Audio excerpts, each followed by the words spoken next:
Hey everyone, Shawn from Buckeye Wedding Expo here. We are going to be talking today with Tyler Roberson from Ohio's Greatest Music. He's going to be giving us some tips on how to get the most out of your timeline.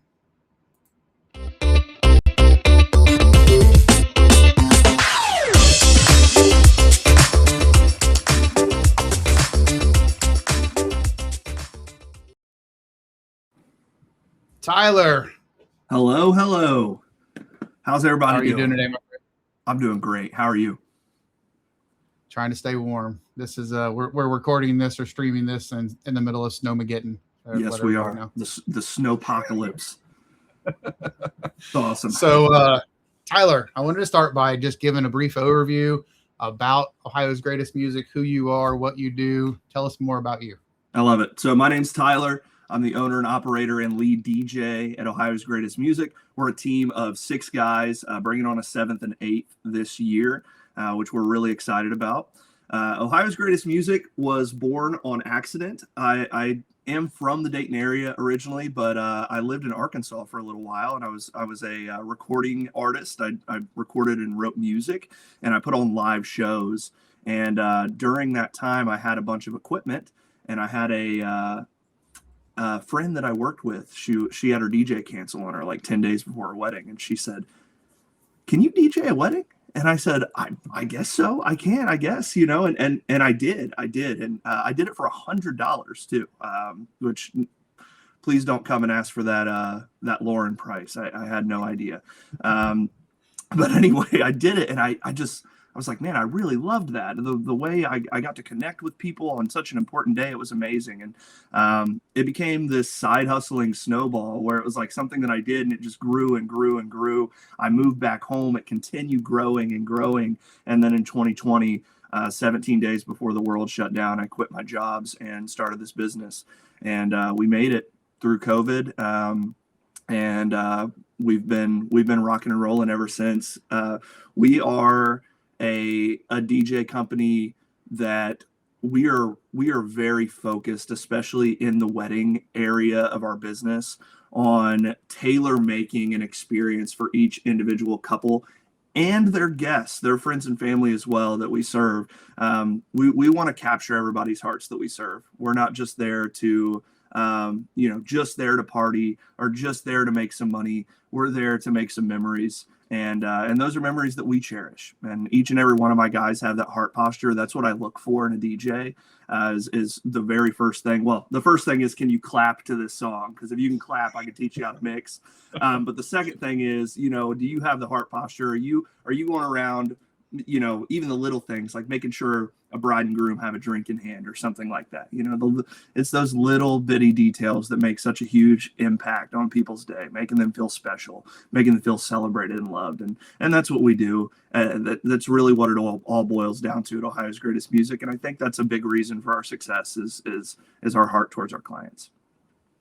Well, you talked about a lot of things, and when it comes to all of those, the feeling, the emotion, the way that you work, you care, and I think that is that's a great thing to have in this industry, is to actually care about the people. When it comes to weddings, there are so many things that happen at a wedding, and I think you're going to be sharing some things about timelines, as far as getting the most out of your timeline and how you work with clients to be able to help them with their timeline. Yes. So the thing is, obviously, a wedding planner, a day of coordinator is a super important part of your day. If you have that in the budget to hire somebody, your DJ is not going to be your day of coordinator. They're not handling deliveries. They're not managing. You probably don't want your DJ helping you pick out your flowers, right? But at the end of the day, your DJ, once we take over, we're the facilitators of the flow of your entire day. You have the best wedding planner in the world, the best photographer, the best caterer, but you have a C- DJ. You do kind of notice where it's like you have somebody that can engage with a room, completely command that room, then we are making sure that your day flows in the way that it's supposed to, in the way that you want it, in the way that your wedding planner planned it with you. So with that, I do have a lot of experience seeing things that do work, seeing things that don't work. And every couple Every single wedding is a little bit unique. So your timeline should be streamlined and personalized for you and what you want to experience on your wedding day.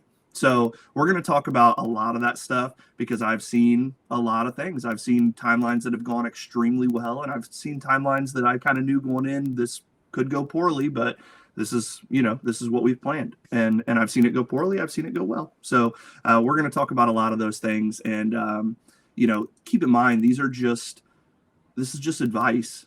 None of us, nobody, not even the most elite wedding planner in the country wrote the Bible on weddings. And specifically, if any of you are watching, wrote the Bible on your wedding. If you want everybody to show up in minion costumes, that's your prerogative. So. And so when people come in, I think there are so many people speaking in their ear, and even more with social media. They see something on social media or they read something on the Knot. How do you decide whether you recommend something, in what order do you recommend it? Like, do you recommend the first dance when they first come in? And if you do, why? And, how do you work through the questions of where do I even start? Yeah, absolutely. That is a great question. So I will say kind of the basic overall timeline structure that we typically recommend starting with. Doesn't mean it has to be your finished product, but typically you see, your ceremony, your cocktail, and then your grand entrance. Once we get everybody seated for reception, your grand entrance, of course, we're getting them out of their seats for grand entrance. But after that grand entrance, we do always recommend that you go directly into your first dance. It gives the first dance its own moment, and it gives other formal dances later on in the night their own moments. All eyes are already on the couple at that point in time. So that's a really great time to transition into first dance. Sometimes people are worried about the vibes, but it's all about that transition where, hey, we're going from a high energy. We're going to have everybody be seated, give one more round of applause, let everybody enjoy and be present for the first dance, and then some kind of welcome speech or opening toast. If you have like 4 speeches and you're like, no, all 4 of them are speaking, then flex one of them into an opening toast. You do want to make sure that they have like some kind of time structure on them, but without micromanaging their speech, obviously. And then, your dinner and then other formalities. And as far as being on social media goes, there's a ton of noise, and it's hard to know which direction to go. At the end of the day, my advice to my couples is, hey, is this something that you truly in your heart of hearts, you're like, my wedding day will be so special if we do this? Like an anniversary dance, for instance, right? Let's say you've got grandparents that have been married for 74 years, and you're like, how special it would be to see them dancing at the end. And that warms your heart, and you feel that in your heart, then do it. And then if it's something where you're like, well, that's pretty cool, and that's something to do, if it takes time away, now, if it's not taking any time away, sure, if you've got it in the budget, but if it's taking time away from something that's more important to you, like dancing, like socializing, maybe you have some other formalities in mind. If you prioritize doing the most, you'll realize quickly that you've lost your entire day and you haven't been able to say hello to Aunt Barbara at all, and it's 9:00. So I always recommend, especially with formalities, if it's not something that you're like totally and completely sold on and you're just doing it because it's something to fill up your timeline, I never recommend it typically. That's all great advice, but trends are trends. Is there anything that you've seen that over your years of doing this that you've been like, that's something that we used to do that we don't do anymore, something that is trendy that you don't recommend? Is there anything, how does the timeline and trends, how do you deal with so much of that being pressure and trend wise and things that maybe won't hold up with the stand of time? Yeah. So, we've seen a lot of trends come and go. You see like the garter toss, right? Like 5 or 6 years ago, everybody did it, and it was always as awkward as it ever was. And I'm not saying if you want to do a garter toss, sure, go ahead and do a garter toss, right? If that's what you want to do. But at the end of the day, that's a trend that was and has gone away. The bouquet toss is kind of the same, where it's like, I maybe see a bouquet toss at 5% of our weddings, if that. Now that doesn't mean you should or shouldn't do it. Again, we'll go back to the other advice. If it's something that in your heart of hearts, you want that moment, you want that photo, do it. But we've seen a lot of stuff come and go. trends, as far as trends are concerned, I will say, I know this wasn't directly what you asked, but one trend that I have absolutely eaten up is the groom's march for the ceremony. So we've had the bridal march for years, and it's such an important moment. We even get down to like, we'll have a bride be like, I want to be top of the aisle at 53 seconds into that song, and we'll do it. We'll make it happen for you, I promise. But with that groom's march, it's one of those things where the groom kind of sets the tone.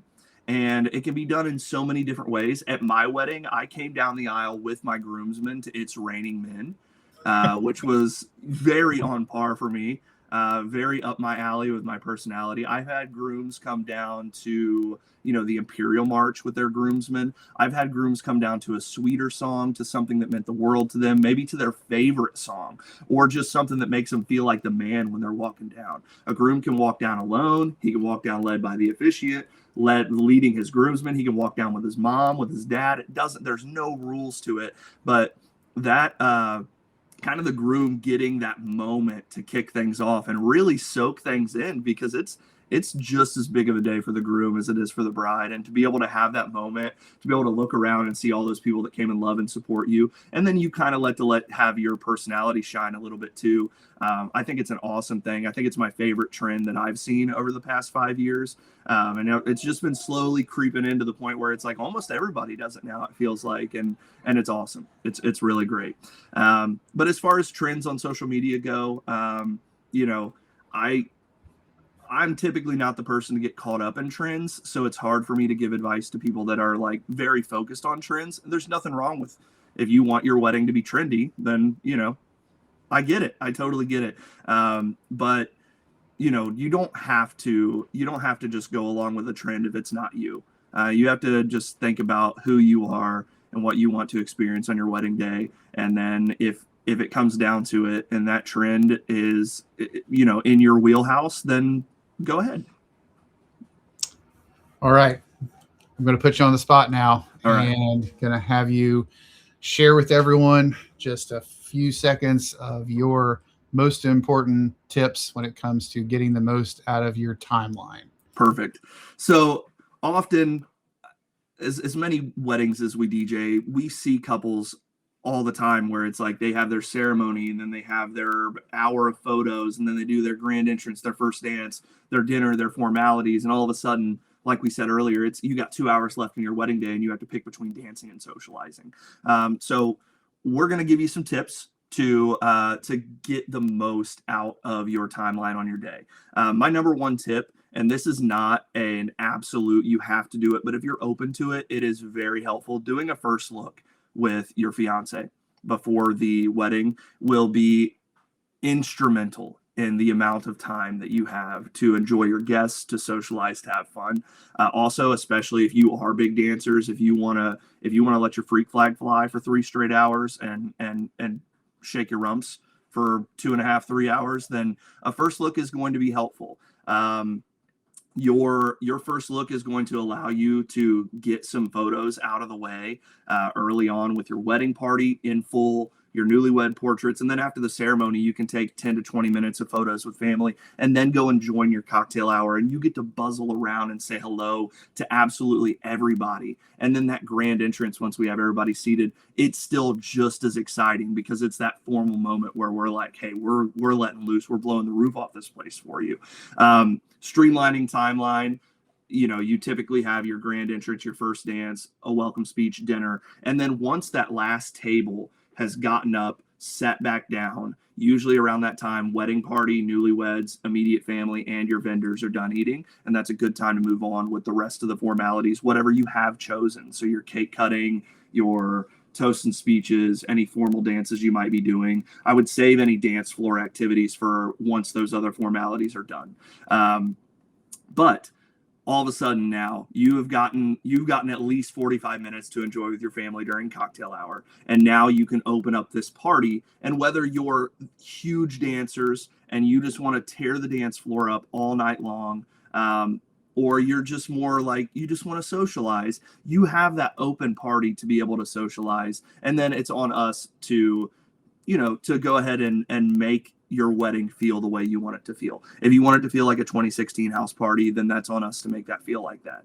If you want it to be this absolute rager EDM dubstep fest, then we're going to make it feel like that. If you want it to feel like, hey, this is a party, there's some fun music going around, there's some great mixes being thrown down, but at the end of the day, we're not big dancers, our family's not big dancers, our friends aren't, and we're still setting the tone for a really fun party for you.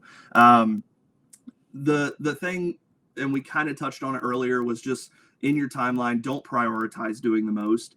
Kind of figure out what your top 3 things that you'd like to enjoy on your wedding day are. And if it comes down to it and it's like, hey, I want to have a beautiful ceremony, I want to socialize, and I want to dance, then that timeline structure that I laid out is great. If you don't want to do a first look, there's nothing wrong with that. That's okay. The only thing I would typically recommend is if you are doing a first look, is to kind of bake yourself in a little bit of social time, sometime after you get done eating, where it's like you can spend 15, 20 minutes or so going kind of table to table to say hello. But do try to keep in mind that you can kind of lose some people if you go around for too long. If you wind up going around for an hour and your guests have, no idea when you're coming or when the next thing is, that can be something that loses people. And one of those things that we do is if we bake in social time to a timeline, we're going to get on the mic and inform your guests, just like we do in cocktail hour. So cocktail hour will say, hey, we'll be hanging out here for about 50 minutes or so. For the next 50 minutes, if you want to sign the guest book, do this, do that. We'll talk about all the points of interest. We'll do the same thing for your social time, that you get to go around and say hello to people. Hey, we're going to be hanging out while our newlyweds go and socialize for 20 or 25 minutes, however long you've chosen. While they're doing that, there's some donuts available over in the corner. They're absolutely delicious. If you haven't had a chance to sign their guest book or take a Polaroid, or maybe there's a photo booth, go take advantage of the photo booth, and we'll be back with you here in about 20 to 25 minutes. That way your guests aren't standing around with their hands in their pocket like, what do we do? Where do we go? They're well informed. They know what's going on, and they know about how long it's going to take you to get around to say hello to them. Overall, at the end of the day, keep in mind that any professional, any wedding pro you hire, we're there to serve your best interests first. And then, of course, we are looking out for your guests and family as well. But at the end of the day, if it doesn't serve the newlyweds, probably not the best idea to do it. So while you're taking in all this information from wedding planners, from photographers, from your caterer, from your DJ, just keep in mind that it's your day. Nobody wrote the Bible on your wedding day. So whatever you want to experience, if you're dead set on it, don't let anybody tell you otherwise. Now, if I think it's a bad idea and you're my couple, I'll let you know, like, hey, I've seen this go. I could see this going sideways. We're going to let you know those things, but don't feel any pressure to bend into those things if that's something that you truly, truly in your heart of hearts want to do. At the end of the day, it's really just about you enjoying your day to the fullest and getting to do what you want to do.